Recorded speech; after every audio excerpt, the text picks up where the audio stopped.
Okay, let me just say what an absolute pleasure it is to meet you both. Congratulations as well on the nomination. Thank you. You must be very happy.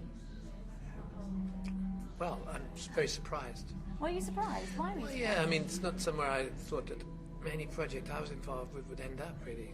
But it's been quite an amazing couple of years, so there's all sorts of things spiralling out of control. It's good. Well, I think that's the beauty of the Mercury Prize, isn't it? Yeah. It's, it's full of surprises, isn't it? Well, let's talk about Raising Sand then. Obviously, been nominated. It's been out nearly a year. Muchly critically acclaimed, critical acclaim, and of course very commercially successful. You must be over the moon about that. How well it's done and how well it's been received. Yeah, it's been great. It's been a complete surprise. The whole record itself was a surprise. You know, we went into the studio with no expectation at all, and when we were finished, we were thrilled with the record ourselves, and still had no expectation. Yeah. So it's all been like gravy. Well, gravy on some taters or something. Just a big old pile of gravy. And it didn't take long to cook. That's the best thing about the whole deal was that we were just rolling with it. So from when we discussed it in the control room with the engineer and with T-Bone, who was the master of the thing, to when we went out into the room, in an open room with everybody in situ playing, we'd have a take in as long as the song took. Maybe do 3 or 4 takes, and then we got it. It was, I think, in 10 days we'd finished the whole spine of the record, apart from 2 songs that we added later on. So, for all that we talk about now, in truth, we had nothing to lose, nothing to gain, and it was just a very fast, spectacular time when the energy was so far out, you know. And do you find that you bounce off each other when it... What's wrong? No, that's fine. No worries. Yeah? Sorry. Do you find creatively then you tend to bounce off each other, you come up with ideas even when you're working in the studio? Is it very easy to work together? Yeah, I think it is. Yeah. And also it was a kind of brains trust, because if we got a little bit unstuck, T-Bone would definitely wade in and be the parity. And I think both of us have come, even though we're quite strong individuals, we kind of look to him for the ultimate taste, don't we, you know? Yeah, I mean... Like, what do you think, T-Bone? No, I mean, I think that if you are someone who enjoys music in general, and you enjoy the process of recording and enjoy the process of discovering something new, you automatically react to what somebody's doing. You know, I mean, I felt like it was all positive. You know, what he would sing would then inspire me to sing a different way, and I mean, it was so different. Both of us, you know, come from such different worlds, but we both love blue-collar music. His happens to be Mississippi, mine happens to be Tennessee and North Carolina, you know. Well, it was going to be one of my questions. It's a departure, certainly. You're the queen of bluegrass, and we all obviously... I'm the queen of what? Yeah. But it is a departure. I mean, did you find it slightly difficult first, almost out of your comfort zone? Well, you could say that, but at the same time, if you've got nothing to lose, and we allowed ourselves a 4-day margin, so that we knew that at the end of it all, we were going to have experienced each other at you know, in that kind of, ooh, can we do it? And that was made it even more spectacular, because we weren't bound to each other, you know. Nobody was bound to it. It was just an experiment. I think that made it really exciting, because as it developed, we were just looking at each other and going, what is this? So we were both in new places, you know. And obviously you've taken it on the road, been on a world tour. You're going back on the road, aren't you, later on this month, yeah. I believe? How was that? How's touring together? Oh, it's fun. We're playing the Hardly Strictly Bluegrass Festival in San Francisco, which is a free festival in Candlestick Park, isn't it? I think T-Bone played us. It's like 300,000 people on the side of the sea. It'd be great. It's the premise behind the festival is a very successful. Well, it's Hellman's mayonnaise. Yeah, that's right. And he gives the festival as a gift to the city of San Francisco. So all these people come out. And can you imagine that here? Not really. No. It would rain for a But start. not only would it rain, but the city fathers or independent, entrepreneurs. It's just not. We don't have that. It's a shame, but it's great, And we're playing Austin City Limits, which is good. But we had a great time here too. It was quite impressive to. I mean, I never heard a response when we played Wembley because she doesn't know what British audiences are like, especially the kind of blasé element of a London crowd, expecting what? That's the great thing that we've got going. Nobody knows what we're going to do next. It can be a hard crowd to please. Yeah, but we're already pleasing ourselves, which is, that's the only world I've ever been in. As arrogant as it might sound, you've got to do that.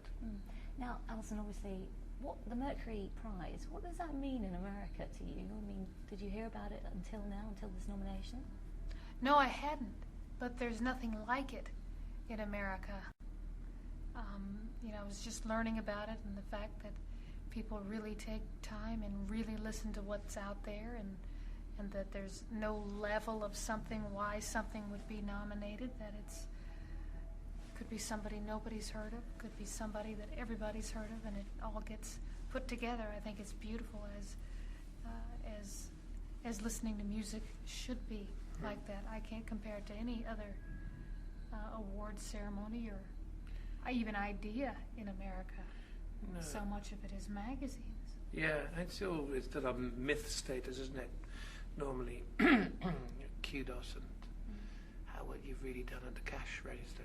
So this is great. It's such an eclectic mix as well. You've got yourselves, you've got Portico Quartet, who are the jazz nominees this year. Yeah. You've got folk, you've got indie, you've got a bit of electro in there. Have you been listening to the other nominees? Any of the albums?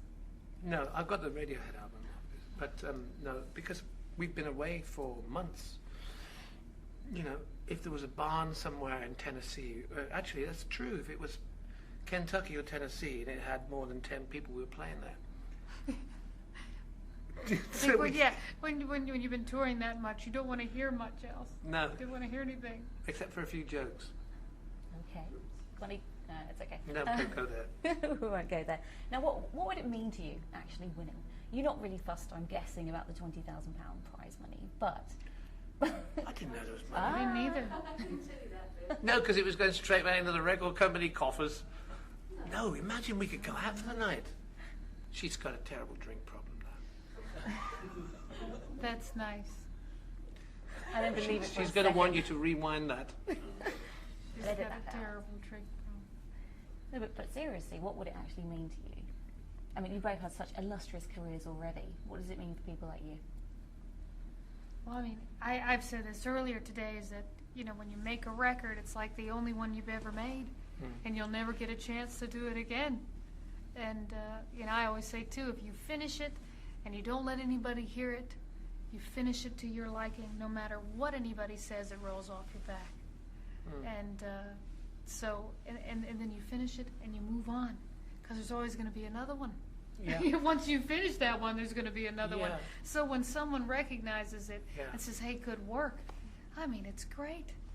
Because nobody has to say, hey, good work. And there's also a stigma. The British, we're really famous for, no matter how good one might be, if you've been around that long, that you're considered to be just a little bit, whatever it is. I don't know what it is, but just been around too long. It's amazing that I get in the door, because I've been the Taste of the Month in 1967, and then I've been in my own career, and if I think about when I think about the angelic upstarts and people like that arriving on the scene in '77, we couldn't have been more ostracized musically or critically. So all these adventures of coming in and out of people's vision of what it is, it's great to get to this point now, because this is the most relevant thing I've done for years and years. And I really.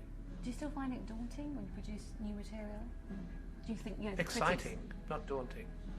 No, exciting, because you've always got another way of doing it. But as Alison said, when you decide that that's you go with it and you walk away and you go, wow. And years later you can go, wow, that note there is a bit. So it's only that kind of nutcase thing that you have as an artist that comes and haunts you from time to time. But daunting, it doesn't matter about press and media anymore, does it? Not when you get to your level. Well, it's not about level. It's about just breaking through and saying, hey, this is all I do, and I do it as best I can. But do I do it for you? No. Well, I think the fans who bought the record and loved it maybe answer that question a bit better, don't they? Yeah. Well, who knows? You know, I mean, it's just a spectacular time we've had. Will you be producing another record then? Together? Well, have we been asked that before? Yeah. We keep talking about I'd it. like to think we could. We keep talking about it. Hopefully, yeah. I mean, we've got lots of material. Just got to be just as exciting and excited as we were before. That's why we're nominated, because it's so unusual. It's not because we come from different worlds. It's because the music is what it is. Well, That's the good thing about this prize, you know. Well, we wish you the best of luck. Thank you. All the best of British, Alison, as Thank we say. you, thank you. Good luck, and we'll see you tomorrow night Good. at the show. Thanks.